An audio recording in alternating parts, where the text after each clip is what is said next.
What's going on, guys? Geektastic Duo here. Gilbert Deltrez, the self-published professional creator of Galactic Rodents of Mayhem, along with Geek Hero here, creator of the world's greatest and truest superhero, Paragon Prime, coming soon to Indiegogo, hopefully this summer. So awesome. Yeah. All right, so Ron just hit me up. We're gonna do a quick little stream here. It's an interesting topic. Again, we love comics. We love comic book movies. We love video games, right? Based on comic books, right? There's something about comic books that gets everybody, right? Yeah, comic books, science fiction, geek stuff. But superheroes in general, right? Yeah. Something about superheroes, right? Well, like for me specifically, superheroes are very special to me, and they mean a lot to me. And I have some strong opinions on the superhero genre that I've made known on Twitter and stuff. But specifically, I for some reason, something I was talking to someone earlier today, and this just I knew about this for a while, but this just kind of just resurfaced, and like I remembered, yeah, that's right. I'm pissed about this. Okay, I want to talk about it. All right. So before we get into why you're pissed, just a little background. I write comic books. I love superheroes, right? But Black Widow I'm not a big Black Widow fan. I'm just not. Now, I did a video of my organic reaction on my Gilly Writes Comics YouTube channel, and the trailer was pretty intriguing. I mean, I'll watch it. I'm not going to not watch the movie. But Ron here found this article on Bleeding Fool, and basically it centers around. Article, but yeah. Okay. So good. So I don't even know how old. Now I just see the thing is August 5th. All right. So again, he got triggered. He wanted to talk about it, but we'll bring it up because the movie's set to release soon, and it touches on, again, as we're writers, there's something that's called canon, right? Like if I'm just going to write a Spider-Man arc, I mean, I would have to factor in the canon behind it, right? Like the stories that were brought before. What's relative to Spider-Man. So with Black Widow, again, I'm not familiar with the comics, but the film writer here, it's interesting because apparently she doesn't care about the canon of the Black Widow. Not at all. According to her ideals, according to her beliefs, the state of affairs as far as superhero comics looks to be something that she feels like she can change.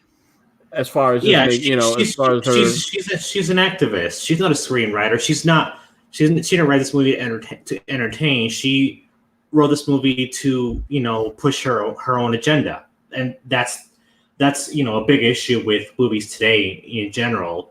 But this is a clear example of that. And she said stuff in the article that she doesn't want any. She wants to reduce the violence in these movies. I'm like, they're action superhero movies, especially Black Widow is a secret agent. She's going to use guns and violence. Okay. Now here's the thing. Everyone has an opinion. Everyone has the right to do something, right?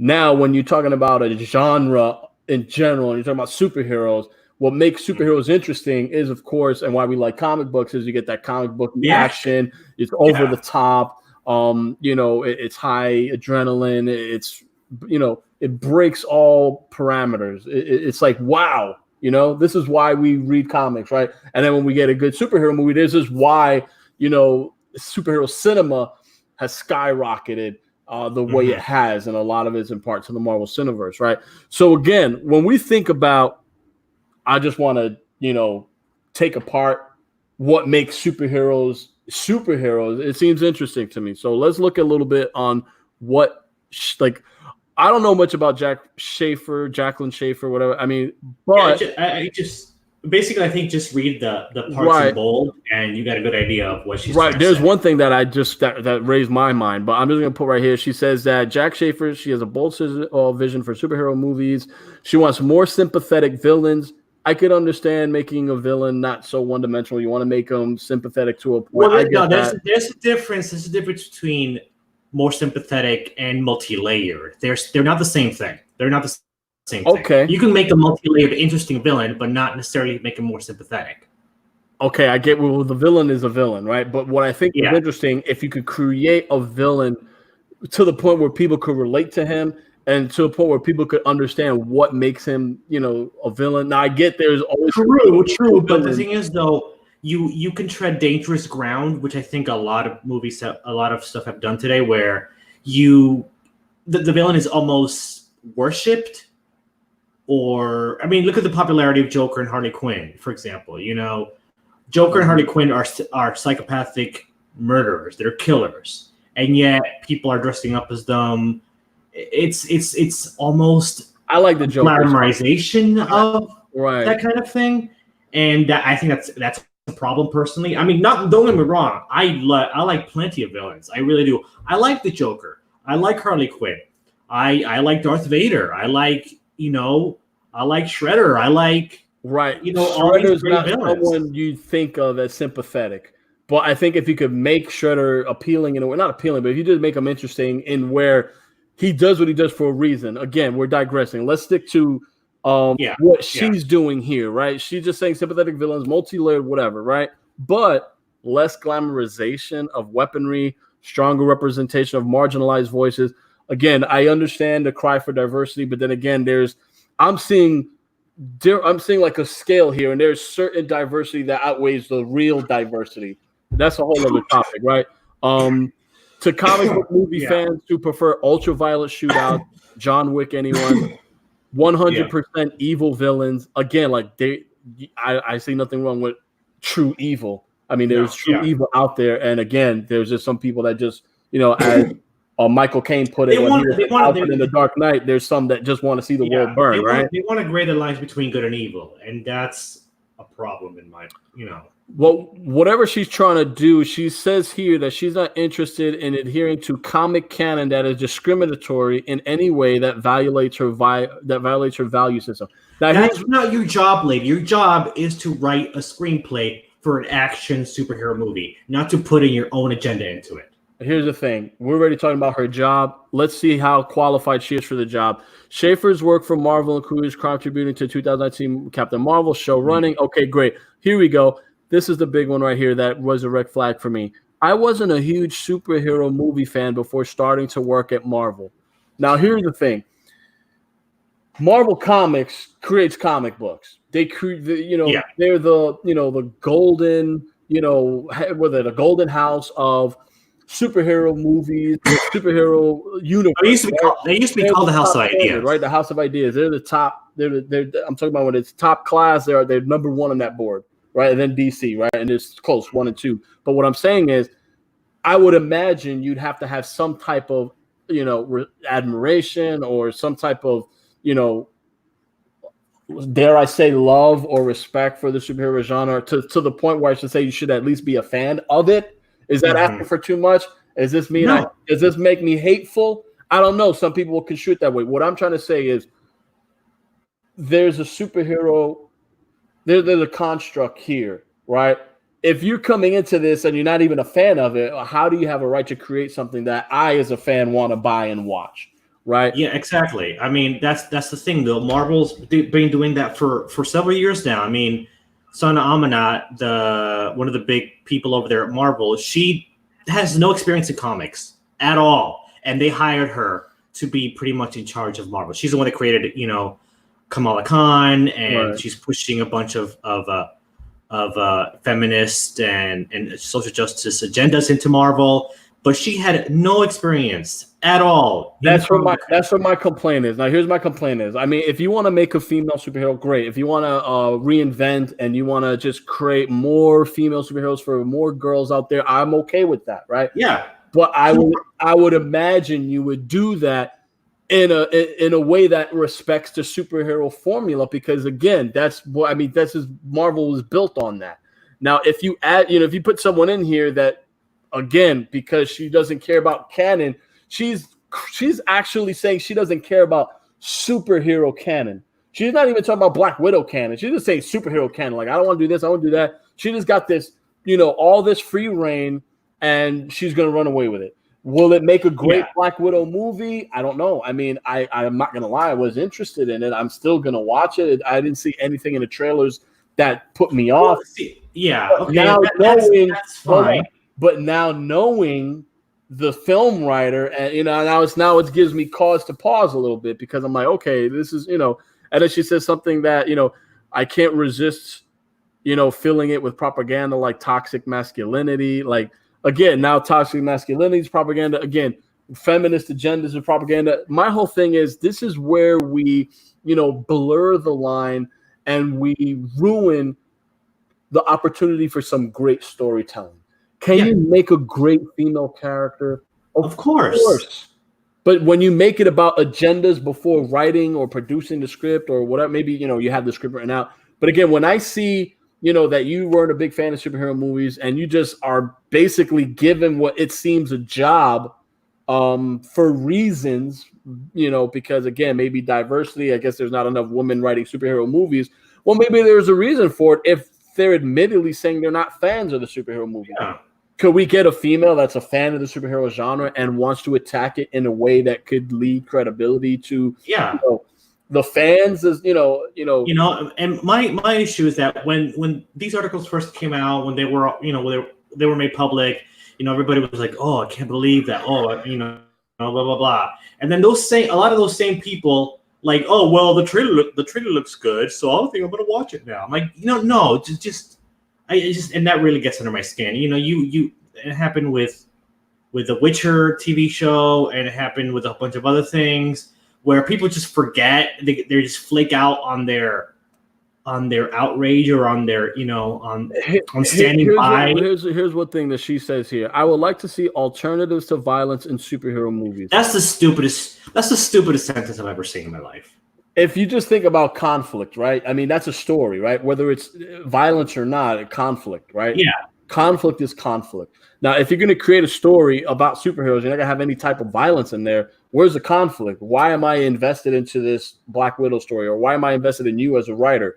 Glamorizing guns. I mean, who's saying we're glamorizing anything? I mean, if you can make a real world Black Widow story and you can have it, present values that might hit your agenda, but do it in a way that it's not sacrificing your story, and doing it in a way that you're not promoting this over the story.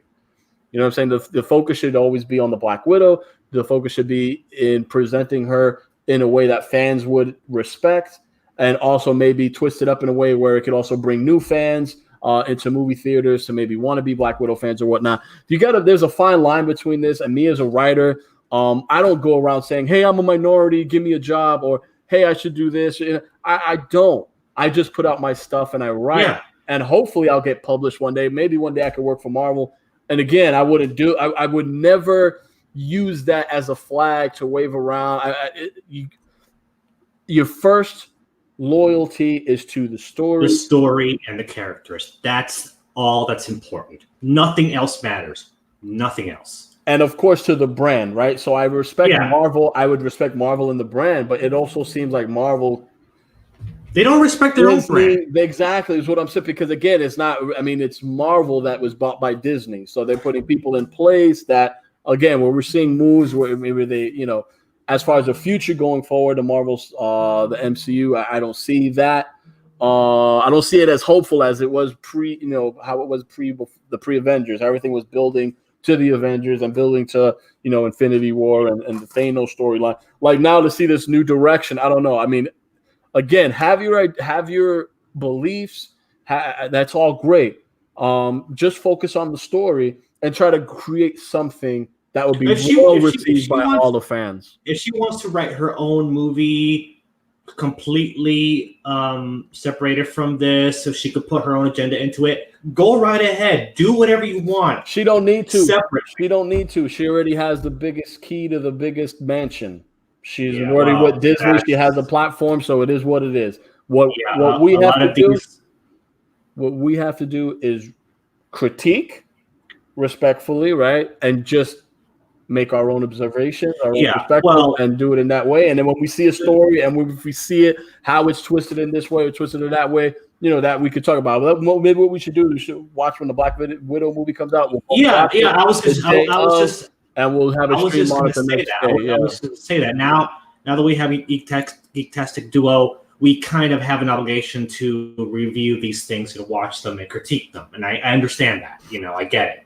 That's especially with this one. I mean, it's an old article, but again, the movie's going to be coming out, and it raises some questions, because again, I'm a writer, and I just like to see, how someone that's not a fan of superhero movies becomes, kind of finds their way, garners a position where they're writing superhero movies. Yeah. By the way, I just had a weird world. Anyway, I just had a crazy thought, dude. What? I just had a crazy thought. What if, for some reason, IDW hires you to write for their Ninja Turtle comic book? Man, you too much, dude. How awesome would that be? I mean, that would be great. And what would show that I can get there is my comic, Galactic Rodents of Mayhem. Yes. Check it out on Indiegogo. I was leading to that, yeah. But again, my mission would be 100% integrity to the Turtles, right? I'm not, again, we can even tell that's a whole other issue in the direction that's going. I think you would do awesome. I think you would do great at that. I mean, I would have fun with it. I would definitely, I would make it fresh in a way. We don't have to reboot it, but it would just be fun. If that ever happens, if I work my way there, I would take it and run with it. Well, I think IDW is more realistic goal than DC or Marvel. Yeah, I mean, again, we got to work our way up. Galactic Mayhem does have a publisher. I will reveal that later on. It's a very small publisher, indie comic culture, but they're promising. They're in comic book shops around, around the nation. They're even Universal, International. So interesting news to come up. But anyway, guys, don't want to digress. This is the Geektastic Duo here with Gilly Deltrez, the self-published professional, along with Ron Christian, Hero Geek, creator of Paragon Prime. It's going to be awesome. It's going to be awesome, kind of Indiegogo. So again, guys, we'll be having a stream hopefully Saturday. Maybe we'll do one tomorrow. Subscribe to the channel, like, share. It just, again, we're creators, putting our stuff out there, talking some geek stuff. Because again, if you don't love what you do and you don't talk about it, I mean, who's going to buy your comics, right? Who's going to buy your stuff? Who's going to support your stuff? We got to be vocal about our stuff and love it, right? All right. So on Saturday, we're going to be having Rob Huerto, creator of Tales from the Classroom, which is a really cool comic book. It reminds me a lot of stuff that I used to watch as a kid. That's why it was really intriguing. So we're going to have him on the show on Saturday. So tune in for that. That's pretty much all I got to say for now. All right, guys. Till next time. Later. Peace. Geek out.